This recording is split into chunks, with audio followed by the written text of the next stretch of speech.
Однажды в Италии студентка по имени Аманда вернулась утром из ночного загула на съемную квартиру. Дверь в доме оказалась приоткрытой, но в ее комнате все было на месте, так что она решила не придавать этой мелочи значения. Две из ее соседок уехали на выходные домой, англичанка Мередит, видимо, спала, дверь в ее комнату была закрыта, и Аманда занялась своими делами. Она отправилась в душ, где заметила следы крови на раковине и коврике для ног. Отметив это как странность, девушка, тем не менее, не забила тревогу, а пошла в другую ванную, чтобы высушить волосы феном, который был только там. Обнаружив и здесь, в унитазе, несмытый сюрприз, она рассердилась, но не удивилась. Этажом ниже комнаты снимали несколько парней, имевших обыкновение иногда пользоваться их ванной. В общем, девушка не спеша переоделась, собралась и вернулась туда, откуда пришла, домой к своему парню. А ближе к полудню все эти странности таки заставили ее насторожиться, и уже вдвоем они снова пришли к дому студентов. Здесь они заметили, что в комнате одной из соседок Филомены разбито окно. Они начали звонить ей и остальным, потом в полицию. А потом, взломав дверь, обнаружили в комнате Мередит Керчер ее труп. Так начинается дело Аманды Нокс. Потому что всего через несколько дней для всего мира начался захватывающий судебный сериал, в главной роли которого блистала именно Аманда Нокс.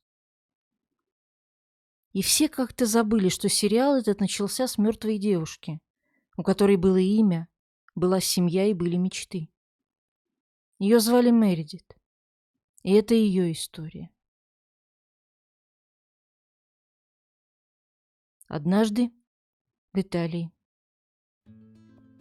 Мередит Сюзанна Кара Керчер родилась 28 декабря 1985 года в Лондоне, в районе Саутварк. Отец Джон работал журналистом, фрилансером для Daily Mirror и The Sun.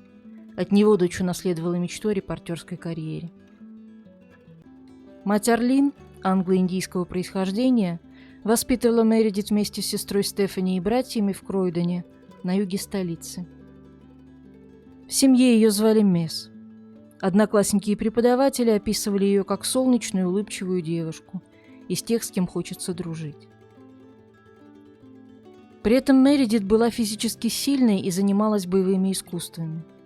В 19 лет снялась в музыкальном клипе малоизвестного певца, любила театр, музыку, кино, пиццу и шоколад. Мечтала работать в Европейской комиссии в Брюсселе. К 21 году она изучала европейскую политику и итальянский в университете Лидса, а в августе 2007 приехала в Перуджу по программе Erasmus. Как потом скажет ее сестра Стефани, Мередит видела Италию как свой дом. Она была верной, заботливой и эмпатичной. А еще той, кто всегда защищала свои идеалы и себя. Защищала себя. Запомните это. Перуджа. Тихий университетский городок в Умбрии, в зеленом сердце Италии. Здесь находится один из старейших университетов Европы и университет для иностранцев, куда съезжаются студенты со всего мира учить итальянский. Тихие улочки, средневековые стены, пиццерии на каждом углу. Идеальное место для года беззаботной студенческой жизни. Мередит сняла комнату в доме номер 7 по Виа де ла Пергола, вилле с 2 этажами, расположенной недалеко от университета. На верхнем этаже жили 4 девушки. 2 работающие итальянки, Филомена Романелли и Лаура Мицетти, плюс 2 студентки по обмену, Мередит и ее новая соседка-американка. Американку звали Аманда Мари Нокс. Ей было 20 лет, она приехала из Сиэтла. Аманда родилась 9 июля 1987 года в семье, которую можно назвать благополучной, по крайней мере по американским стандартам. Родители развелись, когда ей было около 10. Мать Эдда Мелос, учительница математики немецкого происхождения, воспитывала дочь вместе с новым мужем, IT-консультантом. Отец Курт Нокс работал вице-президентом по финансам. В школе Аманда была отличницей и спортсменкой. Именно из-за скорости на футбольном поле в 13 лет девочка получила прозвище Фокси Нокси, Лисичка Нокси. Невинное спортивное прозвище, связанное с тем, как она обходила защитников на поле, но в итальянских таблоидах оно превратится в Вольпе Мальваджо, злая лиса, с явным сексуальным подтекстом. Это, кстати, важная деталь, потому что вся история Аманды Нокс в Италии – это история о том, как невинные вещи превращались во что-то зловещее. Как спортивное прозвище стало доказательством порочности, как американская привычка говорить «see you later» при прощании стала уликой в деле об убийстве. Но мы забегаем вперед. В университете Вашингтона Аманда изучала лингвистику и работала на 3 работах одновременно, чтобы накопить $10 000 на год обучения в Италии. Она хотела выучить итальянский, увидеть Европу, пожить самостоятельно. Обычные мечты обычной 20-летней девушки.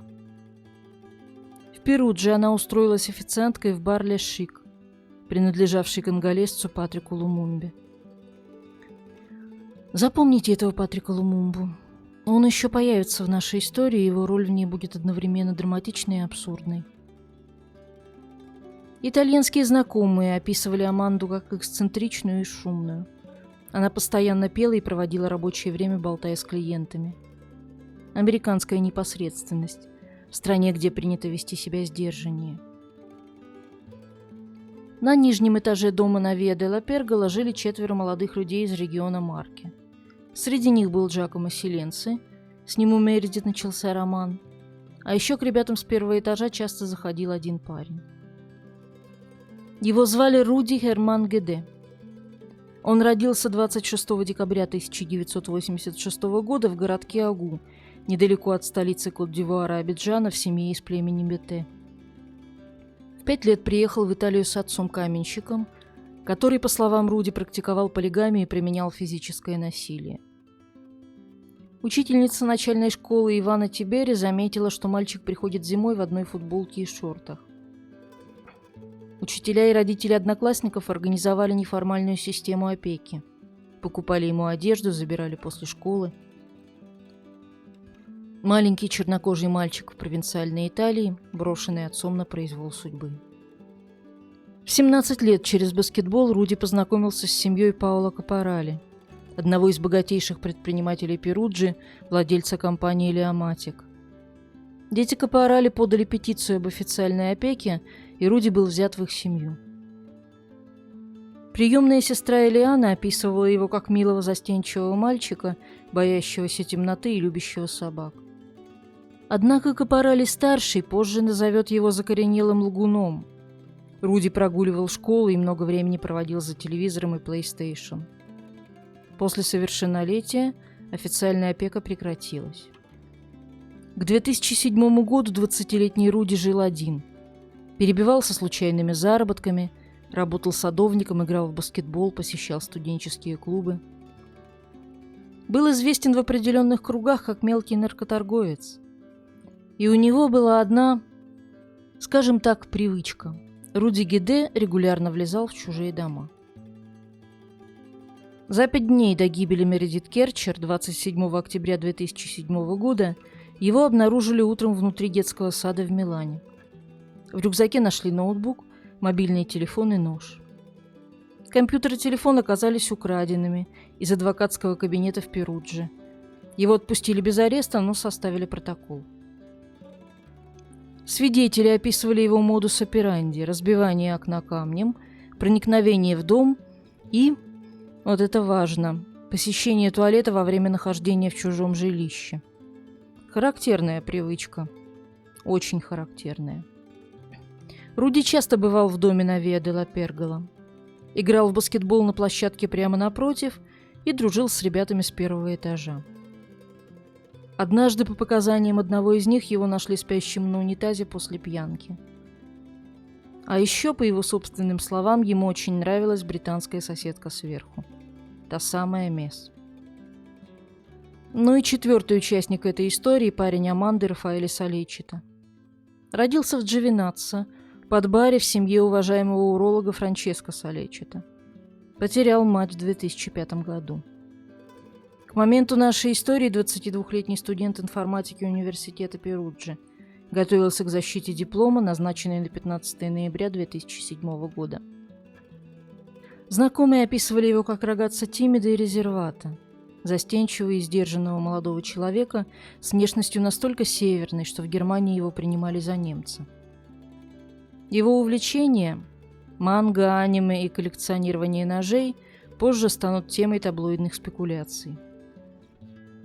Паролем его компьютера было имя Акира Фуда, персонажа манги Devilman, описываемого как студент со слабым, робким и впечатлительным характером.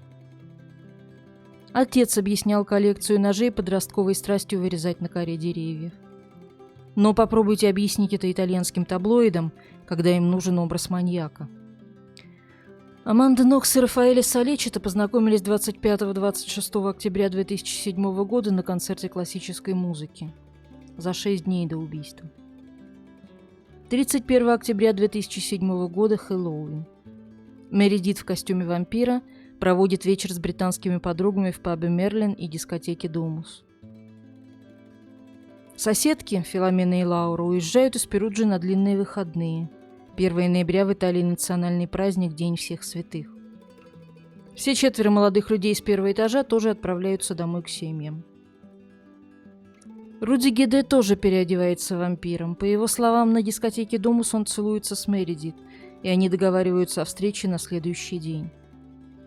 По его словам, никто это не подтвердил.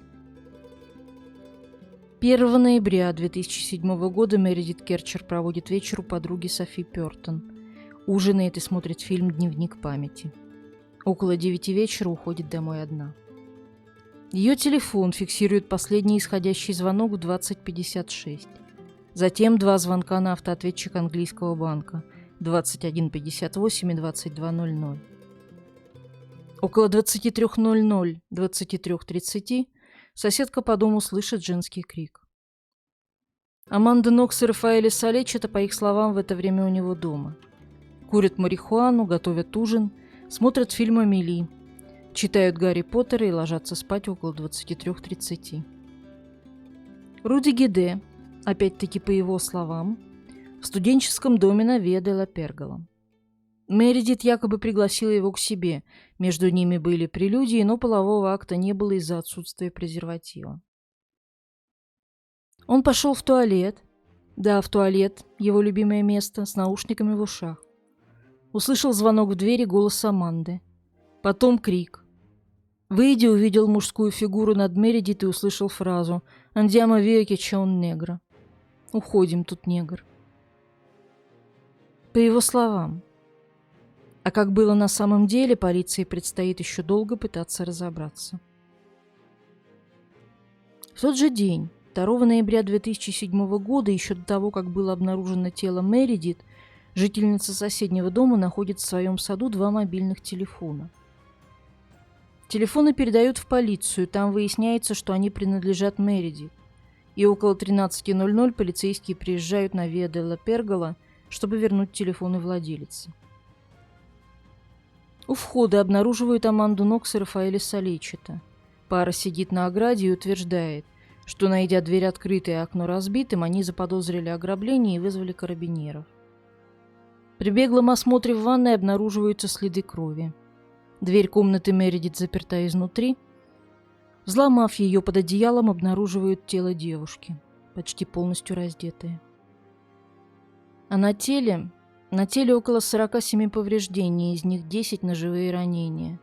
1 глубокая рана на горле, смертельная.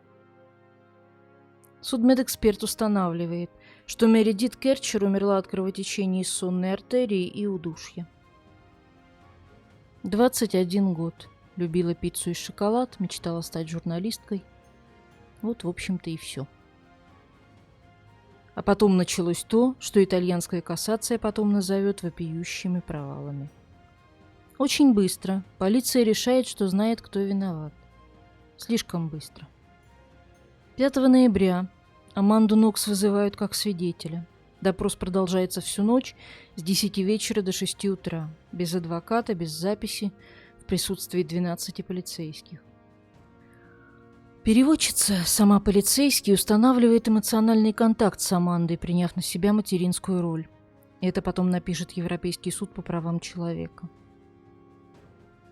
Под этим давлением 20-летняя девушка, не спавшая всю ночь, обвиняет своего работодателя, того самого Патрика Лумумбу, владельца бара «Ле Шик». Почему его? Потому что накануне Лумумба написал ей СМС, что в этот вечер ей не нужно работать. Аманда ответила «See you later», американское выражение прощания. Итальянские следователи поняли это буквально. Увидимся позже, значит, они встретились, значит, он был в доме. И тогда Аманда сказала, это он это сделал, я чувствую.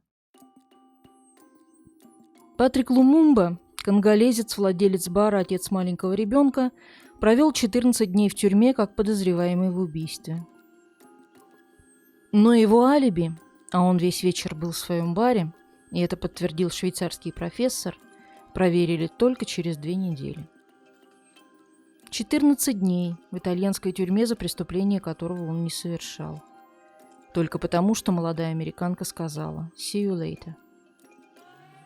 Уже 6 ноября полиция провела пресс-конференцию, дело раскрыто. Арестованы 3: Аманда Нокс, Рафаэль Солечето и Патрик Лумумба. А 15 ноября криминалисты сообщили о кровавом отпечатке ладони на подушке под телом жертвы. Отпечаток принадлежал не Лумумбе и не Солечето, и не кому-либо из уже известных полиции фигурантов.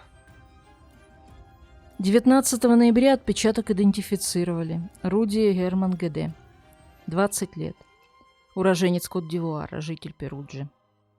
Тот самый парень, который любил влезать в чужие дома через окна и посещать туалет во время краж. Только он уже покинул Италию. Сразу после убийства сел на автобус до Германии. Там его и задержали уже 20 ноября. Лумумбу освободили. Аманду осудят за клевету на него. Ну а настоящее расследование только начиналось. Давайте остановимся и разберем доказательства. Ни эмоции, ни газетные заголовки, ни сенсации, факты. Что нашли криминалисты и что это значит. Начнем с Руди Геде, того, кого осудили. Доказательства против него – это учебник криминалистики. Если бы студентам нужно было показать, как выглядит идеальный набор улик, указывающий на виновного, это был бы он. ДНК Руди Геде в вагинальном мазке жертвы. Невозможно его, не похоже на его, однозначная идентификация. Это означает сексуальный контакт, либо добровольный, либо изнасилование. Учитывая состояние тела и характер ранений, скорее второе. Кровавый отпечаток ладони Руди Геде на наволочке под телом Мередит. Не просто отпечаток, отпечаток в крови жертвы. Он прикасался к ней, когда она истекала кровью. ДНК Руди Геде на ткани бюстгальтера жертвы. Он прикасался к нему, возможно, срывая одежду. Фекалии Руди Геде в туалете рядом с комнатой убийства. Помните его характерную привычку посещать туалет во время краж? Вот она привычка. Он был настолько спокоен во время или после убийства, что зашел справить нужду. И не смыл. Кровавые следы кроссовок Nike 45 размера от комнаты до выхода. Размер ГД. Модель кроссовок тоже. Отпечатки пальцев Руди Геде на туалетной бумаге в унитазе. И, наконец, поведение после преступления. Он сбежал из страны на следующий же день. Сел на автобус до Германии. Это не поведение невиновного человека. В перехваченном разговоре по скайп Руди признал, что был в доме. Но, конечно, не убивал. Конечно, видел какого-то мужчину, конечно, пытался помочь умирающей девушке. Кстати, многим его версия видится довольно складной, что неудивительно, ведь такой она показалась даже суду. Суд посчитал, что для одного человека было нанесено слишком много ранений, что жертва, сильная и занимавшаяся боевыми искусствами, наверняка сопротивлялась. Значит, нужны были помощники. Логика понятна, но вот проблема. Ни одного биологического следа этих помощников в комнате не нашли. Что, впрочем, не помешало привлечь в качестве подозреваемой Аманду Нокс, вокруг которой, собственно, и крутился весь медийный цирк. Первое и главное – кухонный нож из кухонного ящика, найденный в квартире Рафаэля Солечита. 13 сантиметров лезвия, на рукоятке ДНК Аманды, на лезвии – следы, которые обвинение обозначило как принадлежащие Мередит. Звучит убедительно? Конечно. И все же давайте копнем глубже.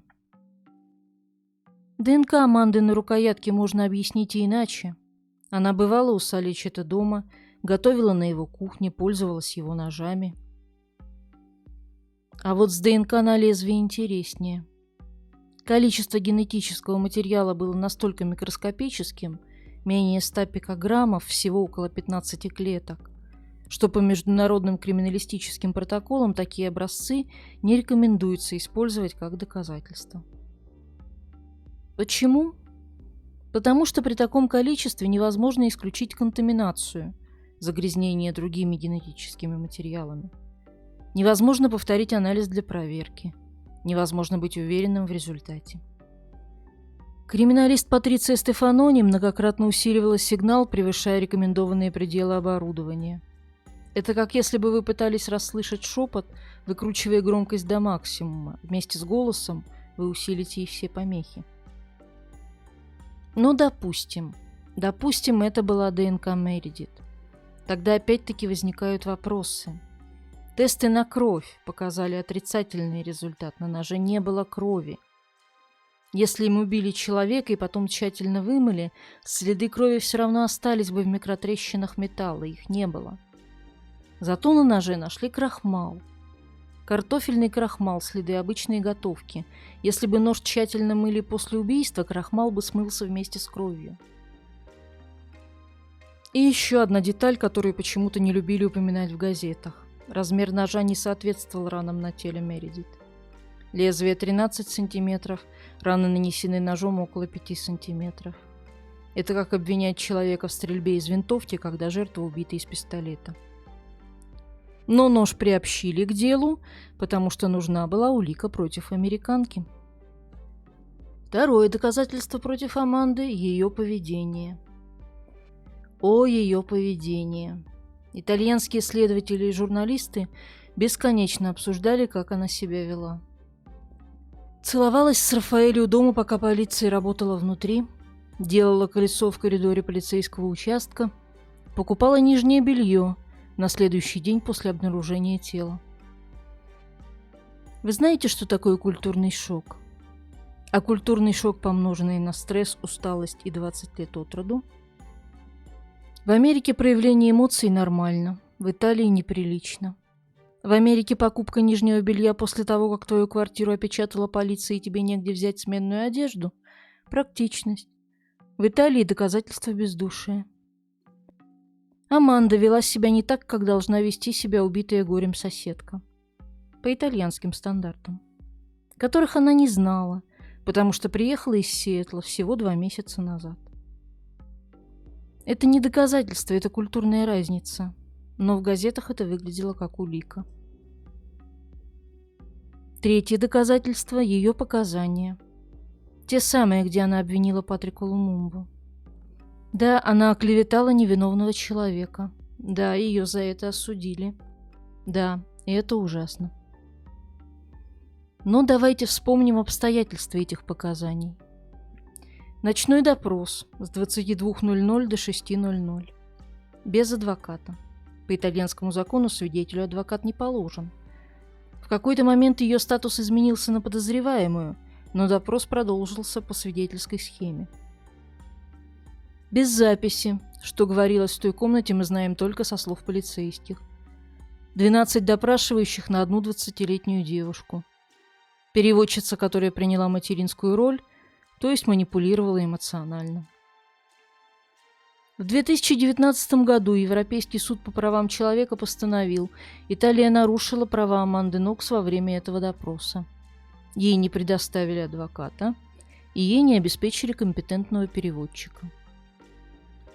Италия выплатила Аманде 18 400 евро компенсации, ведь показания, полученные с нарушением прав человека, это не доказательство, это основание для исключения показаний из дела.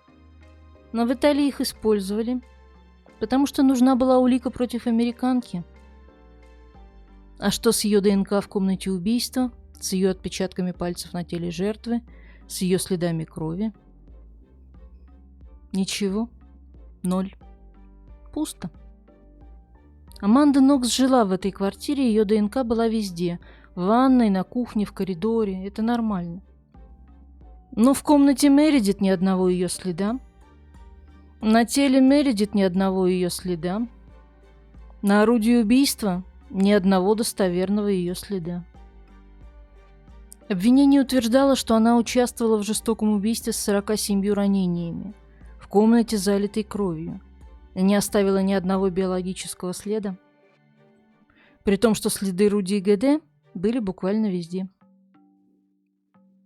Либо Аманда Нокс гений криминалистики, способный полностью уничтожить свои следы и не тронуть при этом следы подельника, либо ее там не было.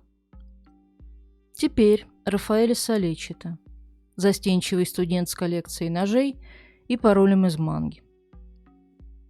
Главное доказательство против него – застежка бюстгальтера Мередит. На ней нашли ДНК, которую приписали Солечито. И вот тут интересное. Застежку зафиксировали на фотографиях 2 ноября, в день обнаружения тела. Она лежала на полу рядом с ним. А изъяли ее 19 декабря, через 46 дней. 1,5 месяца. В квартире, через которую прошли десятки следователей, криминалистов, фотографов. В комнате, где передвигали мебель, собирали другие улики, ходили туда-сюда. Видеозаписи изъятия показали, как техники в грязных перчатках передают застежку из рук в руки. Роняют на пол, поднимают снова. На их перчатках видны следы загрязнения от других предметов. К моменту изъятия застежка была покрыта ржавчиной и находилась не там, где ее зафиксировали изначально, а в 1,5 метрах от первоначального положения под ковриком. Но это еще не все. На застежке обнаружили Y-хромосомы минимум 3 неизвестных мужчин. Ни ГД, ни Солечито, кого-то еще. Полиция об этом не сообщала публично. Эти неизвестные мужчины никогда не были идентифицированы. Независимые эксперты, профессора Римского университета Стефано Конти и Карло Викьотти, написали в своем заключении: нельзя исключить, что результаты могли возникнуть вследствие контаминации на любой стадии. Проще говоря, улика была настолько загрязнена, что доверять ей нельзя. Но ее приобщили к делу, потому что нужна была улика против парня-американки. А что еще было против Солечито? Его алиби. Он утверждал, что весь вечер был дома с Амандой. Они готовили ужин, смотрели фильм, занимались сексом, легли спать. Проблема в том, что его компьютер показал отсутствие активности в критическое время. С 21:10 до 5:32 никаких действий. Обвинение интерпретировало это как доказательство того, что его не было дома. Защита возразила: а кто сидит за компьютером, когда у него в гостях девушка, с которой он встречается всего неделю? Отсутствие компьютерной активности – это не доказательство отсутствия человека. Это доказательство того, что человек не пользовался компьютером. Возможно, потому что был занят другими вещами. Его ДНК в комнате убийства нет. Его отпечатки на теле жертвы нет. Его следы крови нет. Знаете, как определила ситуацию итальянская кассация в своем окончательном оправдательном приговоре? Полное отсутствие в комнате убийства или на теле жертвы биологических следов, достоверно принадлежащих обвиняемым, при том, что там найдены многочисленные следы, несомненно принадлежащие ГД. Если 3 людей совершают жестокое убийство в маленькой комнате, остаются следы всех 3. Это физика, биология, здравый смысл. Невозможно оставить следы одного убийцы и полностью уничтожить следы 2 других. Либо все 3 были там, тогда должны быть следы всех 3, либо там был только один, тот, чьи следы везде. Прокурором по делу был Джулиано Минини, 59-летний заместитель прокурора Перуджи. У него была репутация, скажем так, человека с богатой фантазией. До дела Керчер он расследовал связь между гибелью врача в озере Тразимена в 1985 году и серийным убийцей флорентийским монстром. Минини выдвигал гипотезу о существовании сатанинской секты «Красная роза», якобы заказывавшей убийство. В 2014 году эта теория была окончательно отвергнута судом. Американские СМИ называли его религиозным фанатиком, одержимым сатанинскими сектами. В 2010 году Минини был осужден за злоупотребление служебными полномочиями, несанкционированные прослушки. Приговор отменили в 2011, а в 2015 году Высший совет магистратуры вынес ему санкцию за нарушение права Солечита на защиту. Вот такой человек расследовал убийство британской студентки. И его версия была: трое молодых людей, американка, итальянец и африканец, затеяли эротическую игру, которая вышла из-под контроля. Когда Мередит отказалась участвовать, ее убили. Сатанинские мотивы, ночь после Хэллоуина, сексуальные ритуалы. Газетам это нравилось. Читателям это нравилось, но вот правде это не соответствовало. Руди Геде выбрал ускоренное производство рита аббревиата. Это итальянская процедура, признаешь факт и получаешь автоматическое сокращение срока на треть. 28 октября 2008 года первый приговор, 30 лет. 22 декабря 2009 апелляция 16. 16 декабря 2010 года приговор вступил в силу. Почему так мало? Потому что осужден Руди был не за убийство, а за соучастие в убийстве и сексуальном насилии. Соучастие с кем не установлено, просто соучастие с неизвестными лицами. А для Аманды Нокс и Рафаэля Солечита начался судебный марафон, который растянулся на 8 лет. 5 декабря 2009 года первая инстанция, Нокс 26 лет, Солечита 25. 3 октября 2011 года апелляция, оправданы. Независимые эксперты Конти и Викьотти разгромили доказательную базу. По ножу. Профиль ДНК представляется недостоверным, поскольку не подкреплен научно валидированными аналитическими процедурами. По застежке. Имела место ошибочная интерпретация хромосомы Y.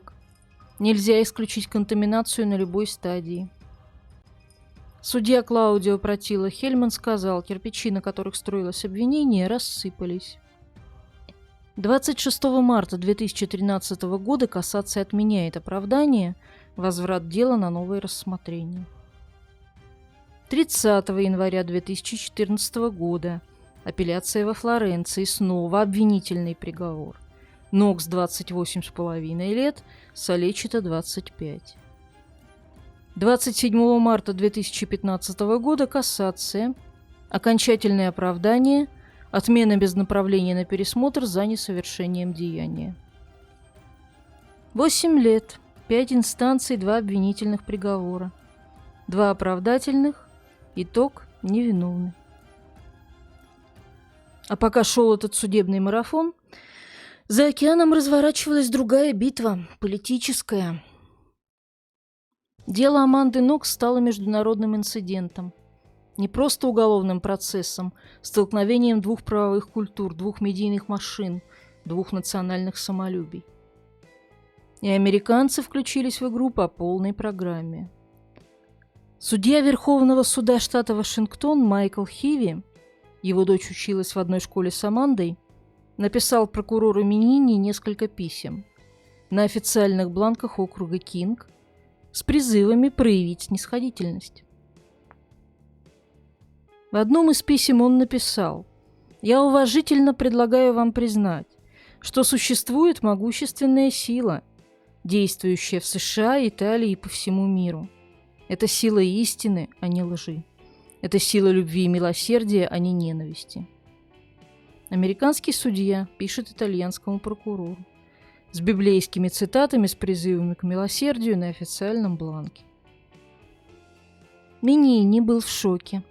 «Я впервые сталкиваюсь с такой самонадеянностью и поверхностностью», — сказал он журналистам. Хиви получил официальное порицание от Комиссии по судебной этике штата Вашингтон за использование служебного положения в частных интересах. Но письма уже были отправлены. Минини уже говорил об американском заговоре. Он передал письма руководству прокуратуры и Высшему совету магистратуры. Он упоминал журналиста из Сиэтла, который заявил, что для освобождения Аманды из тюрьмы следовало бы вызвать 82-ю воздушно-десантную дивизию. 82-я воздушно-десантная – главное десантное подразделение армии США для освобождения студентки из итальянской тюрьмы. По словам Минини, давление исходило с именами и фамилиями, доходящими до Белого дома. Преувеличение? Возможно, но атмосферу это передает точно. Сенатор от штата Вашингтон Мария Кантуэлл стала главным политическим защитником Нокс в Конгрессе. После обвинительного приговора в декабре 2009 года она выступила с заявлением: «Я опечалена вердиктом, имею серьезные вопросы к итальянской системе правосудия и тому, не повлиял ли антиамериканизм на этот процесс. Обвинение не представило достаточно доказательств для беспристрастного вывода о виновности». Сенатор США публично обвиняет союзную страну в антиамериканизме. Публично ставит под сомнение ее судебную систему. Это дипломатический инцидент. Кантуэлл заявила, что находится в контакте с послом США в Италии и намерена передать свои озабоченности госсекретарю Хиллари Клинтон. В октябре 2013 года она организовала в Капитолии образовательный брифинг с участием бывшего спецагента ФБР и криминального профайлера. Оба выступали в поддержку невиновности Нокс. То есть Конгресс США обсуждал итальянское уголовное дело на официальном уровне. Хиллари Клинтон, тогда госсекретарь, была осторожнее. Она заявила, что готова встретиться с теми, кто обеспокоен делом, но добавила ключевые оговорки. Она не изучала дело из-за занятости афганской политикой и не выражала озабоченности итальянскому правительству. Формальный нейтралитет – фактически сигнал поддержки. Представитель Госдепа осторожно отметил: «Мы не получили никаких указаний на то, что итальянское законодательство не соблюдалось». Перевод: «Мы не будем официально критиковать союзника, но и защищать его не будем». А потом в игру вступил Дональд Трамп. Тогда еще не президент, просто бизнесмен с твиттер-аккаунтом. 30 сентября 2011 года он написал: «Все должны бойкотировать Италию, если Аманду Нокс не освободят, она абсолютно невиновна». Бойкотировать Италию, страну-члена НАТО, союзника, из-за уголовного дела. 3 октября, после оправдания в апелляции, наконец-то Италия признала невиновность Аманды Нокс. Отличные новости. И еще. Аманда Нокс невиновна. Итальянское правительство должно заплатить за это надругательство. Трамп не ограничился твитами. Он пожертвовал деньги в фонд защиты Нокс. По данным Нью-Йорк Таймс, он попросил своего соседа по Трамп-Тауэр изучить ее дело во время поездки в Италию. Сама Нокс позднее написала, что Трамп призывал США ввести санкции против Италии до моего освобождения. Заявление, которое лишь усилило антиамериканские настроения в зале суда. Вот вам и помощь, вот вам и поддержка. Американский миллиардер призывает к санкциям, а итальянские присяжные читают об этом в газетах и думают: ага, американцы считают, что могут нам указывать. Итальянские СМИ отвечали. Корьере делла Сера написала: администрация не может закрыть Гуантанамо, но находит время думать о Перудже.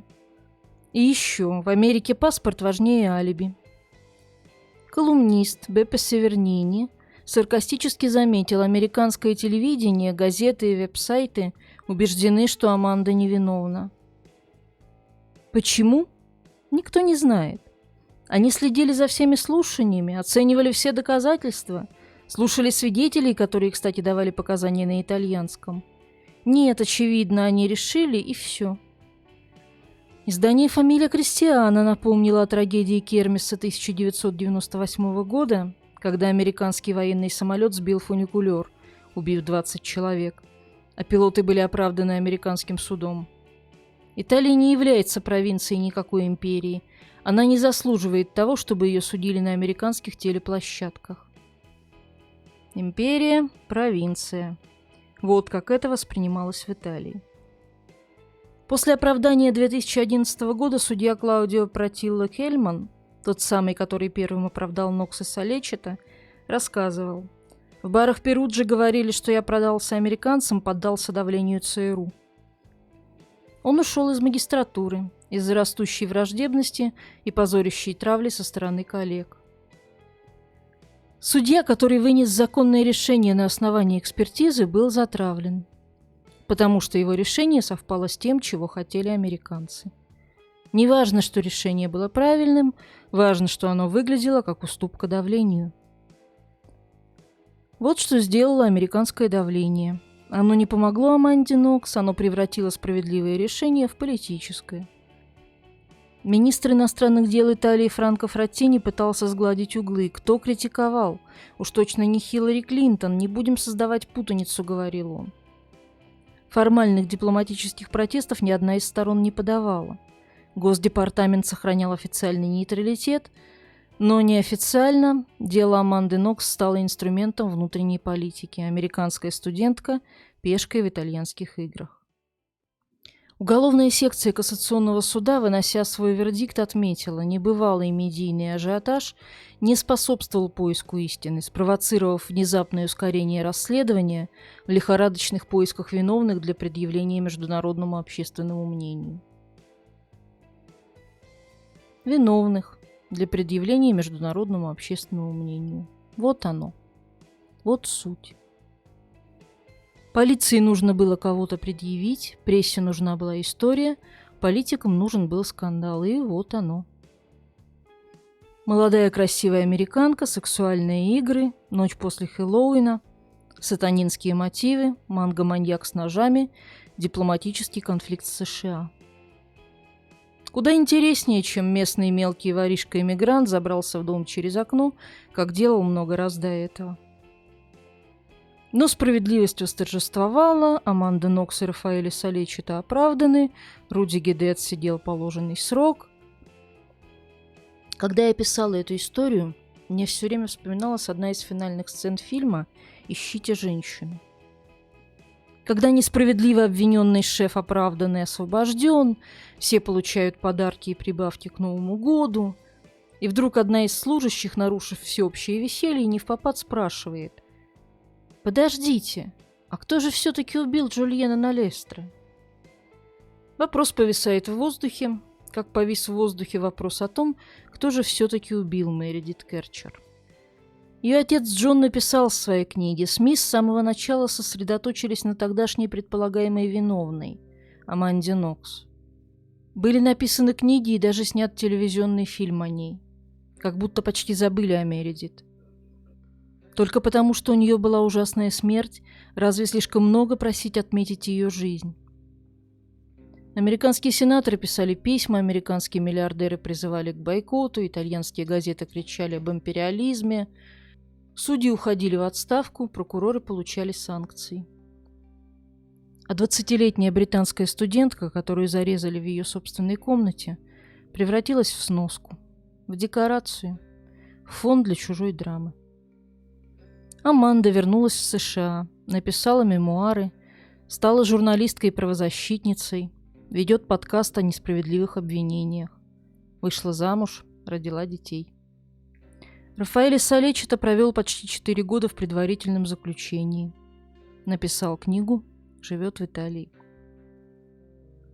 Руди Гиде был освобожден в ноябре 2021 года после полного отбытия срока. Живет в Витербо. Работает волонтером в Каритас, называет себя невозможным осужденным. Я осужден за соучастие, но с кем и за что именно? Он по-прежнему настаивает, что не убивал, что только пытался помочь умирающей девушке, что видел каких-то людей, что слышал голос Аманды. Ему не верят, но, согласно приговору, убийца не он лишь соучастник. А были еще улики, которые могли бы все прояснить. Компьютеры Аманды Нокс и Мередит Керчер На них могла быть информация о том, кто где находился той ночью. Компьютеры были уничтожены. Как написала потом кассация, компьютеры Аманды Нокс и Мередит Керчер были невероятным образом сожжены неосторожными действиями следователей, вызвавшими короткое замыкание, и более не могут дать никакой информации, повреждения необратимы. Невероятным образом. Короткое замыкание. Во время следственных действий оба компьютера одновременно, ключевые улики уничтожены следствием. Случайность? Возможно. Но очень удобная случайность для следствия, которое уже выбрало свою версию и не хотело, чтобы какие-то компьютеры ее опровергли. Отец Мередит, Джон Керчер, умер 1 февраля 2020 года в возрасте 77 лет при загадочных обстоятельствах в Кройдоне. Был найден с множественными переломами. Скотланд-Ярд классифицировал случай как подозрительную смерть. Арлин Керчер, мать, умерла через 4 месяца в мае 2020 года во время первой волны пандемии. Сестра Стефани стала главным голосом семьи. В 2022 году она сказала в интервью: «Проходящее время ничего не смягчает, и во мне остается глубокое чувство разочарования, потому что рассуждения судей не совпадают с исходом процесса». В приговоре ГД говорилось, что он участвовал в убийстве вместе с другими, но где эти другие? Где эти другие? Адвокат семьи Керчер констатировал: приговор ГД полностью противоречит оправдательному приговору по тому же делу. Это короткое замыкание. И добавил: это поражение итальянской судебной системы. В ноябре 2024 года начались съемки сериала Disney+ «The Twisted Tale of Amanda Knox». Адвокат семьи Керчер заявил: спустя 17 лет после трагической смерти Мередит мы все еще продолжаем говорить об этом в наименее подходящих местах. Было бы уместно молчание и память, но очевидно, что для этой американки важна только прибыль, которую она извлекает из истории, на которую жалуется, но которая принесла ей деньги и славу. К 17-й годовщине гибели сестры Стефани обратилась к журналистам. Сила и любовь Мередит остаются сильными даже спустя 17 лет. Она навсегда сохранит прочное наследие дружбы и доброты, которые никакие СМИ не смогут изменить. Но СМИ уже изменили все, что могли. Они превратили убийство Мередит Керчер в дело Аманды Нокс. Они сделали из жертвы декорацию, из трагедии сериал.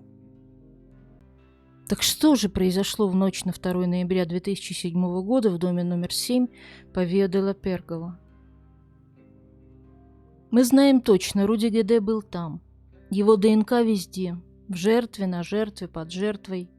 Его отпечатки везде. Его фекалии в туалете. Его следы от комнаты до выхода. Он сбежал из страны сразу после убийства. Мы знаем точно, доказательства против Аманды Нокс и Рафаэля Солечета не выдержали проверки. Нож не то орудие убийства, застежка загрязнена до непригодности, показания получены с нарушением прав человека, биологических следов в комнате убийства – 0. Суд решил, что ГД действовал не один, но с кем не установил. Может быть, все же один? 47 ранений много, но физически возможно для одного человека с ножом против девушки, пусть даже занимавшейся боевыми искусствами. Может быть, суд ошибся в оценке количества нападавших, может быть, ГД помогали неизвестные. Ни Нокса, ни Солечета, а кто-то, чьи следы так и не нашли. Или не искали. Помните игры хромосомы 3 неизвестных мужчин на застежке? Их никогда не идентифицировали.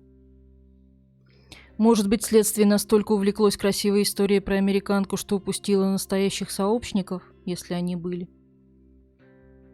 Мы никогда не узнаем.